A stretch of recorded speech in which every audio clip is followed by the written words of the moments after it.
c'est une nouvelle assez préoccupante qui a été donnée par l'agence sanitaire russe et par sa responsable qui s'appelle Anna Popova. Je vous propose d'écouter justement ces mots.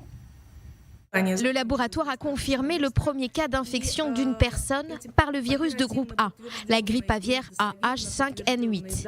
Le virus a été détecté chez cette personne contaminée dans une usine de volailles du sud de la Russie.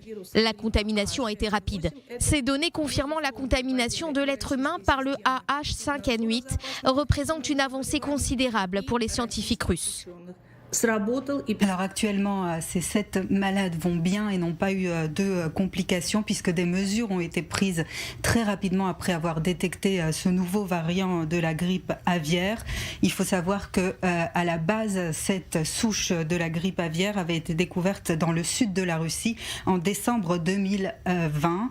Et si la souche justement H5N8 a franchi la barrière interespèce, c'est-à-dire de l'animal à l'homme, elle n'a pour le moment pas été transmise de l'homme à l'homme. Néanmoins, le fait qu'on ait pu détecter cette variante assez rapidement, eh bien, on va pouvoir commencer à travailler sur des vaccins ou encore des médicaments au cas où justement ce virus devient encore plus pathogène et plus dangereux et se transmet de l'homme à l'homme. De son côté, Moscou a prévenu évidemment l'Organisation mondiale de la santé.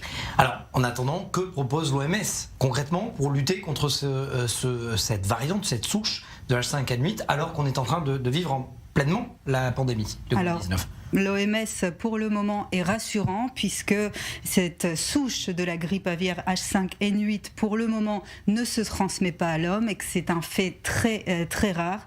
Néanmoins, l'organisation a promis dès à présent, Mathias, de surveiller de près ce virus car il a un fort potentiel de mutation, comme la plupart évidemment des virus. On sait déjà qu'il y a beaucoup de variants de la grippe aviaire qui sont en circulation dans le monde et notamment chez les volailles et que ça préoccupe évidemment la santé publique dans le monde entier. Il faut savoir que parfois ces variants peuvent contaminer l'homme et provoquer évidemment des dégâts assez graves chez les humains.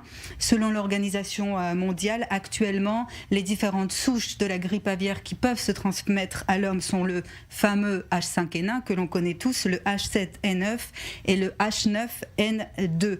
Et ces souches de la grippe aviaire circulent un peu partout en Europe, notamment en France. Et la solution très souvent pour éradiquer ce variant, c'est de tuer la plupart des animaux qui sont contaminés.